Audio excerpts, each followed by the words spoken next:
Hey, good morning to those of you out there on the West Coast. Good afternoon to those of you here on the East Coast with me. Most of us are here on LinkedIn. I'm so used to seeing that, but I just saw somebody pop up on YouTube, which is great.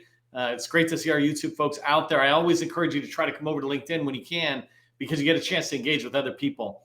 We're going to be diving into today's training here, but before we do, I like to do a quick little tip for success for those of you showing up early and on time, because when you do, you help us who put this together. We feel proud to be here with you, and then also you help LinkedIn push the word out to other people. Let them know when you engage in the chat. LinkedIn says, hey, something must be going on with that training Neil's doing. Let's invite other people on LinkedIn to attend. So my tip for the day, and actually I'm going to share my screen, today's tip, which I rarely do. If you're new to today's training or this training, I usually just ramble it off, but I want to give you a tip on, I just shared this post today on LinkedIn, and I want to make sure you see it and you get it. If you haven't subscribed to my GovCon Success newsletter, go ahead and do that. We're almost at 10,000 subscribers. I'm pretty excited about that. But most importantly, the tip for today is just letting you know we put the Small Business Specialist directory out on my profile for the Navy folks. And so if you come down, you'll see Small Business Specialists in here. For those of you who may not be familiar, they're the great entry point into an agency when you're trying to learn about an agency, learn about an opportunity, get an introduction to a contracting officer or program office personnel. So it's a great place to go in. And so in here, you find a little bit of an intro, right? And if you like it, share it with others so they know. But when you start coming down, it's just full of people's names, numbers, and emails. I spent years gathering this kind of information out there, and it's just hundreds of hours of wasted time for somebody else to do it when we've done it. And so as you come down, there's a lot of names on that early one, but you see it's broken up into the major buying commands, et cetera. So go ahead and take a look at this. Let me just scroll back up here and come in. It's the Navy and Marine Corps Director of Small Business Specialists. It's in my newsletter. We just put it out today, so go ahead and take a look at that. And if you value it, which I'm pretty sure you will, make sure at the bottom here, let me zoom all the way down. At the bottom, make sure you're giving it a thumbs up and then sharing it out there, right? Repost it so others can see. Let's not keep this to ourselves. Okay, so let me go ahead and stop sharing that. Again, just that was a quick tip for those of you showing up early and on time. Make sure you go check out the content I put out there because it is rarely fluff, like less than 1%. And most times it's pure tactical information that I share with you. We want to help you be able to accelerate your process to success in the federal market. I'm going to use a PowerPoint deck and get off talking about building strategic relationships today. So I want to make sure we're all diving in and understanding how to build strategic relationships in the federal market that'll lead to more success for you, right? One of the challenges I hear people talk about in government contracting is this struggle. Even I hear this sometimes from largest, right? This struggle in business development and capture to be able to get access to the program office, to be able to talk about or shape even an opportunity.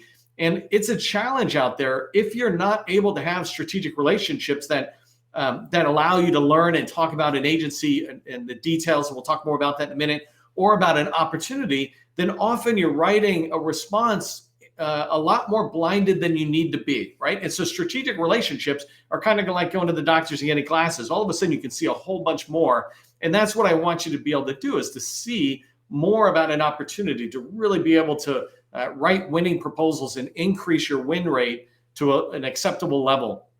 There's this concept out there from Harvey Mackay. I don't have the book with me at the moment, but it's dig your well before you're thirsty. And you can see from this image I have with this guy digging his well that if he had waited until he was thirsty, he would have a hard time digging a well, trying to get down to the water so he could drink.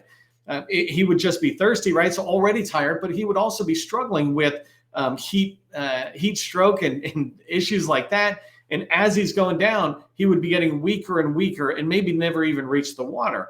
And so what he needs to be doing is digging his well before he's thirsty. And in federal sales, we want to do the same thing. Well, really just in life, right? This is a life lesson, but in particular in sales, we want to be digging our well, or in this case, building our relationships before they're needed, not waiting to the last minute and then trying to reach out somewhere and trying to get somebody to talk to us, et cetera. It doesn't really work that way. You need to dig that well before you're thirsty.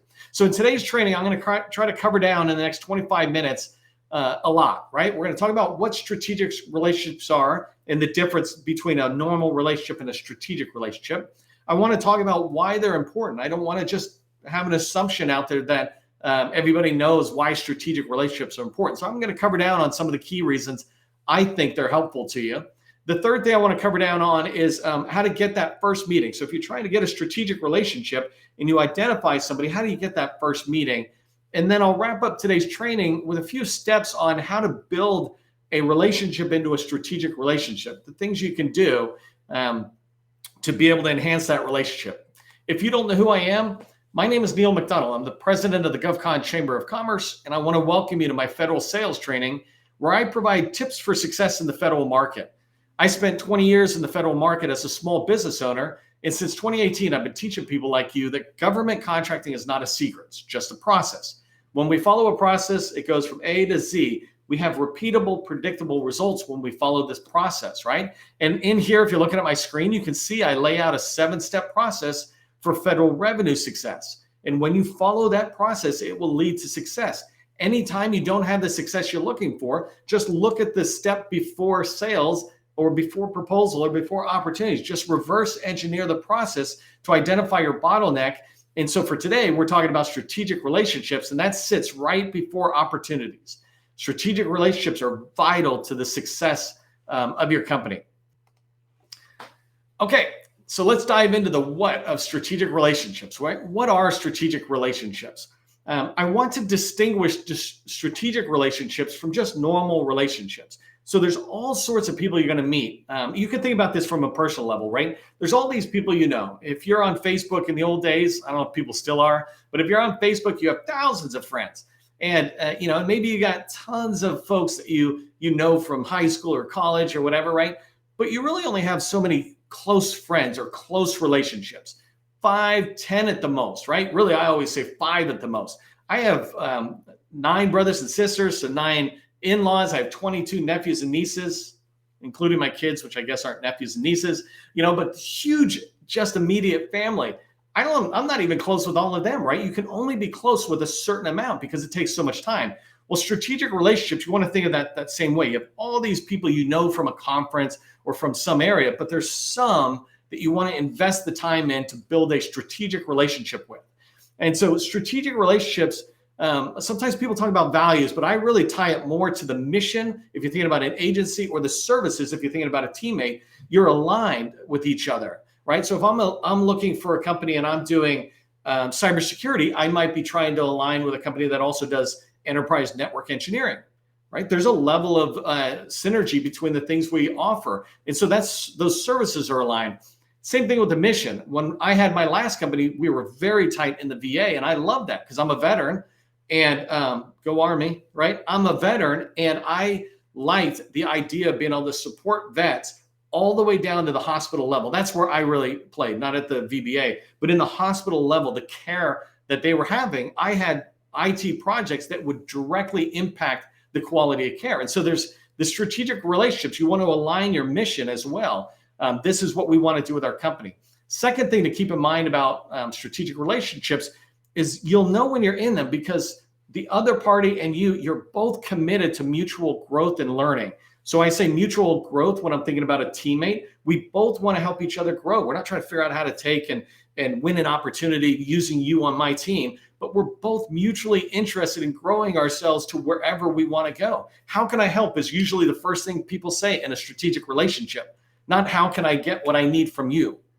Big difference. How can I help? And learning, when you think about mutual learning, that's with an agency. So if I'm teaming up with an agency, somebody in an agency, and I'm trying to develop a strategic relationship, I want there to be this mutual learning. I will teach you about industry and the directions we're going, all the newest things, what's happening in commercial and how that might apply to federal or something like that. And I want you to teach me about your agency. I want you to help me learn about your organization, the challenges, the goals, et cetera. And so that mutual willingness to teach and learn with each other is vital for a strategic relationship.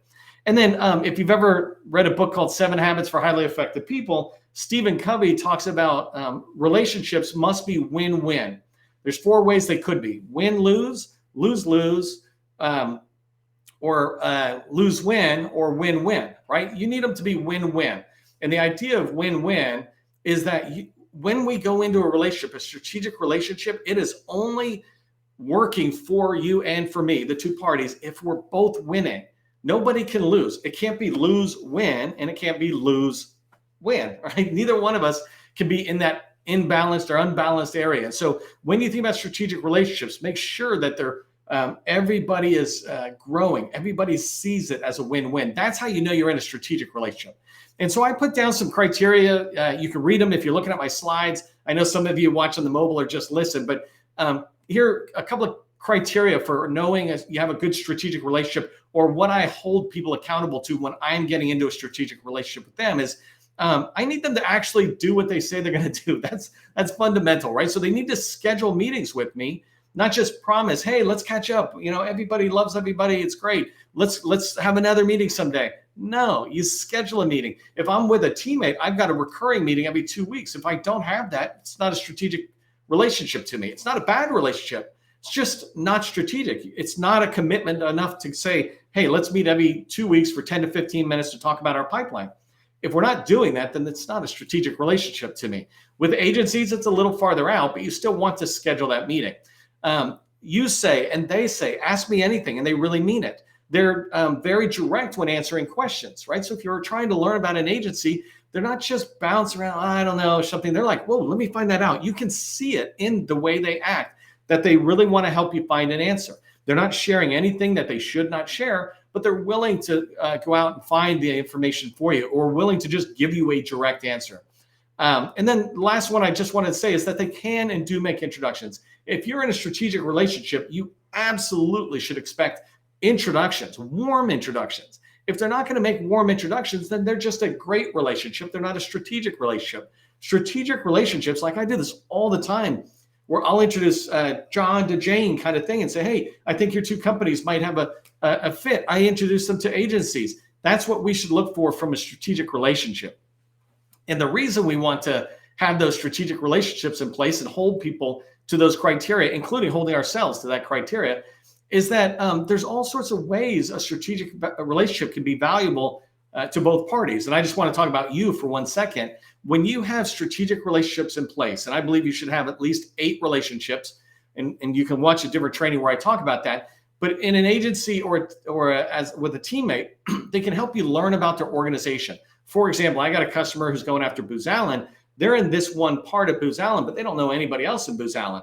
And so with a strategic relationship, they are now able to get introductions and to learn about, oh, you know what, Booz Allen's business development is organized this way. The way we go after agencies or business development and capture is by agency, or the way we go after business development is by vertical. So somebody's in charge of training, somebody else is in charge of cybersecurity. Understanding that about a teammate, or the same thing with an agency, understanding, well, who does SharePoint, who's in charge of facility management at military bases, whatever it is, right? A strategic relationship can help you understand that and learn more about the organization so that you know where to invest your time to learn more about how you can help. They're going to make introductions to other people within an agency. I already mentioned this, but when you have strategic relationships, that's how you get past the gatekeepers. You have somebody inside the wire who's willing to say, hey, Jane, meet John, right? Number 3, they let you know about opportunities before RFIs. So the first 2 were around research for my 7-step process. Now you're starting to move into business development where you're trying to identify opportunities. And so you want to hear about RFIs before they even drop. At the very least, you have a chance to think about it and be able to respond even better than you would have if you were a little bit more reactionary. But at the worst, you're hearing about it, so you make sure you don't miss it when it's in your target agency. And those RFIs, they're being discussed long before they get to the contracting officer and the market research team who's going to put it out. They don't just get it one day and put it out, right? There's been discussion, and I'll talk about that, and you'll see that in a minute. Number 4, they'll going along with this RFIs, right? They'll help you find answers about current opportunities. And so capture is bullet 4 and 5 here. The way I did this is bullet 4. They'll help you find answers about current opportunities. And I describe this as situational questions. If you watch me, I talk about spin selling, and I know this book might be a little small, but spin selling is the methodology I follow for 20 years, and I teach people. It's a way of asking questions. And so situational, factual questions. If I think about a current opportunity, I might be trying to understand how many FTEs are on the current contract, how many people are in here working on it from a contractor's perspective. Well, a strategic relationship might help me be able to learn that. There's a reason large businesses hire people who retire out of the military, for example. It's not because they know how to sell. They don't know how to sell at all. They have relationships and they have agency, understanding, or intimacy. They're able to go back in there to their relationships and begin to gather some information about an opportunity. It's not that they're learning anything they shouldn't. It's that they have access. They've dug their well before they were thirsty. I mean, they dug it for 30 years and then they came out. But number 5, going with capture, right, on opportunities, you can shape future opportunities. If you have strategic relationships and you're getting in, then you can have discussions around a particular opportunity to shape it in the direction you want. I say that capture is about shaping the requirements, the technical requirements, and the acquisition approach. You can't do either of those if you don't have strategic relationships with people who are inside the wire, so in with the customer when you're trying to go after a particular opportunity. And I put down problem questions. So here from the SPIN methodology, for number 5, when you're going in and trying to shape it, you want to be able to ask problem questions or implication questions going with SPIN. And these questions are designed to get them to think more about the problem and then to begin to think about the solution to a degree. That's what capture is understanding the problem more and the customer more, helping the customer and the customer understand your perspective on the problem and see things the way you want to see. And then to be able to bounce the solution off of them that you guys are thinking about writing in the proposal. Those things all happen when you have strategic relationships. Yes, you might be able to sneak in there at the last minute when an opportunity is in the last 2-3 months or something, but it's much harder than if you had a strategic relationship that you have been building trust the whole time with, and you're now just having another conversation. Number 6 is when you really think about the proposal being sent in, there's an evaluation team.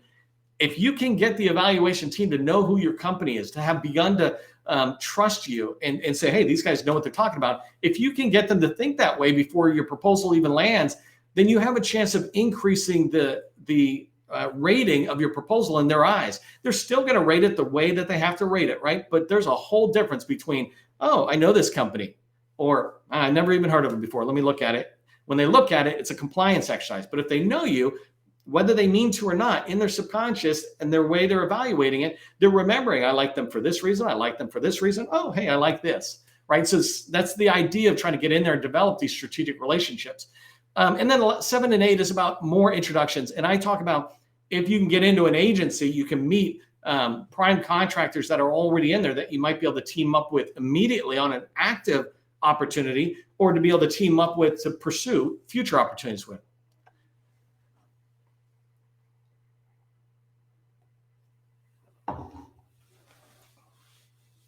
So this slide is talking about shifting left in the acquisition lifecycle. And the reason I wanted to bring it up is because I often bring this up in my trainings, but the idea of having strategic relationships, it allows you to shift left in the acquisition lifecycle. So I have laid out what I describe the acquisition lifecycle, how the government buys in these steps, right? An idea comes up in somebody's head. They start thinking about it on the internet and talking with friends in their office. And from there, they start talking to the acquisition shop saying, hey, we've got this thing we want to go after, a requirement. And so they do market research. They might do an RFI, sources sought even. And as it moves forward in the life cycle, you get to, the RFP drop in and them awarding a contract. When you build strategic relationships, it allows you to have better success at each one of these stages. For example, when an idea comes up and there's requirement exploration, there's 2 major things. You want to be the one introducing them to the idea in the first place, if you can. And if you can't do that, then the next thing you want to do is when they have an idea, you want to go, yes, and this and this and this, be part of that dialogue, be a trusted advisor to them. So just keep this in mind, this diagram, as I go through the next 2 slides, is that when you have strategic relationships and you've built them and you've worked on these relationships, digging your well long before you're thirsty, right? When you've done that, you really increase your influence on an opportunity. You increase your ability to introduce opportunities into the program office of your choice toward what your company does best. So I wanted to first start with how you can get that first meeting. And I do a whole bunch of training, a lot of training on how to do cold calls and getting in. But here I'm really talking about strategic relationship first meetings. And so that's different than if I was just going to reach out to a bunch of contracting officers or a bunch of small business professionals, et cetera. For them, I'm not really thinking of them as a long-term strategic relationship. And so I don't really have to do a ton of prep. And you'll see me talk about prep here in a second. With them, I'd rather schedule the meeting and then do any kind of prep. But here, this is a little different. If I'm trying to pursue a strategic relationship, then I want to do a little work ahead of time. So I got 4 steps. I put 4 steps here that I want you to think about when you're trying to get a first meeting with somebody you want to build a long-term relationship with, right? You're well. So first, be hyper-focused. When you think about going after any kind of relationships, et cetera, don't try to go after a bunch of relationships. Go after one and see if you can pursue that relationship. So here I said, go after one program office. And as an example, I put down PEO Digital, but I really wanted you to see how low PEO Digital is. Too often I hear about people who are going after HHS or DHS, but they're huge, or Department of Defense, right? Here I'm saying go after DOD.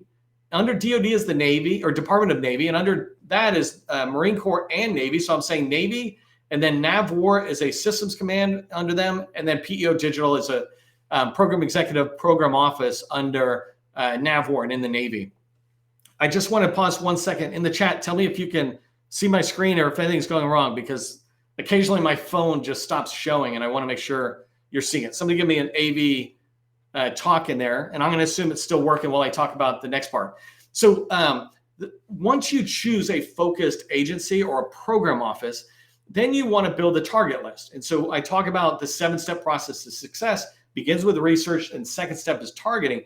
And I just put this picture on here for you to be able to see that targeting is pretty easy when you start figuring out a process for this. All good. I almost stopped. Okay, so I see it. It's all good. Thanks, folks. Okay, so let me get back here and use a lot of energy towards the end here. Right here is PEO Digital. I got this off of LinkedIn. And what I really was trying to point out is that this is a program office, pretty low down, and there's 54 people in there.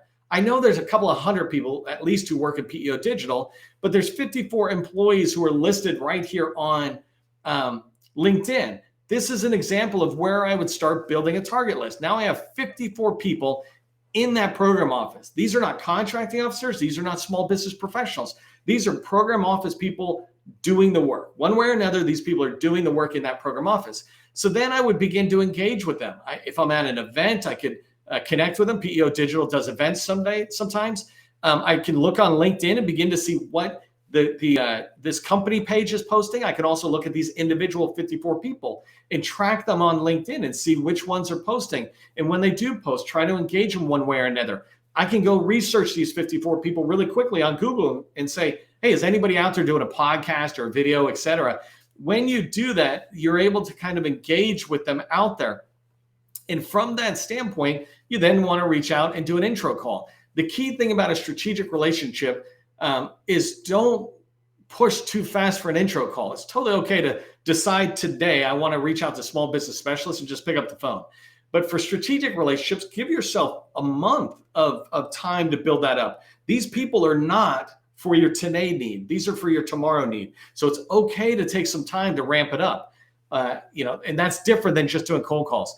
So let me come into this last slide, and I want to make sure I'm using my time wisely since we end at 12:30.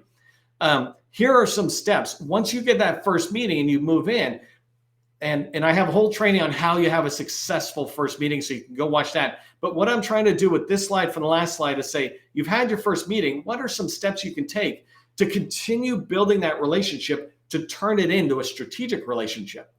So the first thing I want you to keep in mind is that people buy from those they know, like, and trust. It's a common phrase that we say in sales out there, is that people buy from those they know, like, and trust, right? And so I want you to be this trusted advisor to them. They already know you because they had a meeting. They're not going to like you until they trust you, right? So that takes a little bit more time and them to get to know you. But more important than liking you is trusting you, trusting your company's information. And when you make recommendations, that they believe in it. And so that's what I mean by saying a trusted advisor. You're part of that dialogue. When you have the meetings with them, you can understand where they're trying to go and contribute to that. That's what I mean by giving freely, right? And if I just back up my slides for 1 second here, I said shift left, right? People buy from those they know, like, and trust. And if you're trying to build trust, you can start sharing some of this informal information. White papers. Nowadays, make a white paper more of an infographic, like one paper, because people aren't going to read too much. But, white papers, podcasts, videos like I'm doing here, or trainings, webinars, any of these types of things that you do. I also describe meetings with no opportunity. So you're not in there trying to get something. I'm not trying to talk about this opportunity. You're talking about zero trust and the future of cybersecurity. Or you're talking about the safety features of elevators. Whatever it is you sell, if you can give freely, then you're shifting left in the process, because you're helping them in that informal market research where they're trying to really understand, what are we doing in the next 2, 3, 4 years? The next thing to keep in mind is that people don't care at all what you know and what your company knows until they know that you care. And so it's really important that you take the time to demonstrate that by getting to know, like, and trust them, right? You already had a meeting, but are you trusting them? Are you liking them? Are you investing energy into actually building a relationship, right? You know what it's like. Sometimes we have superficial relationships and sometimes we have deep relationships, and you want to make sure you're in there engaging with people. Then one of the ways you can really demonstrate that you care, and let me just come back, is to really get to know them. And I describe this in business development, is you want to get to know an agency, research an agency, and understand an agency better than most of them understand themselves. And so when I say really get to know them, I mean truly understand, what is their mission? What do they do? What are they trying to do? What are their goals and strategic goals, strategic objectives? What are their measurements on those objectives? And then kind of going with that, what are they running into? What are their pain points or challenges? Their stated challenges. Most organizations have stated challenges. We're running into these difficulties. You can look at OIG and GAO reports to see the challenges. OIG puts out generally and that's Office of Inspector General for an agency. They put out reports called management challenges. This is what management is facing, and this is what they need to address. And then you see management responding, saying, hey, we got it covered. Or, oh yeah, that is a problem. We're trying to fix it. So you want to be able to engage in that stuff. Strategic documents is another way to get to know people. I put these out constantly. If you go take a look at my LinkedIn profile right now, you'll see I have a newsletter article that has almost 100 strategic plans for different agencies. Get in and read that. Get in and read their budgets, and you'll begin to truly get to know them. The other thing I want you to keep in mind as you move forward and you're trying to build these relationships is, when you have meetings, always make sure you schedule a next meeting. There's always got to be a next meeting. Otherwise, that relationship will just die on the vine. But along with that, know what your next step is, your objective. What are you trying to achieve? How can you help them, right? Sales is about doing a little for them and a little for you. Make sure it's win-win so that you're both getting something out of it, but know what you're trying to do when you are going to meet with these people next. Don't talk about golf. Talk about something that can help them move the mission forward, or you move the sale forward. Here's what I want you to remember from today's training. First, be purposeful and proactive in choosing your program office and in the strategic relationships you want.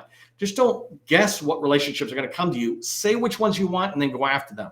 The second thing is, make sure you're giving freely. Be that trusted advisor by giving freely. We call it giver's gain. You give without expectation. You'd be amazed what comes back to you.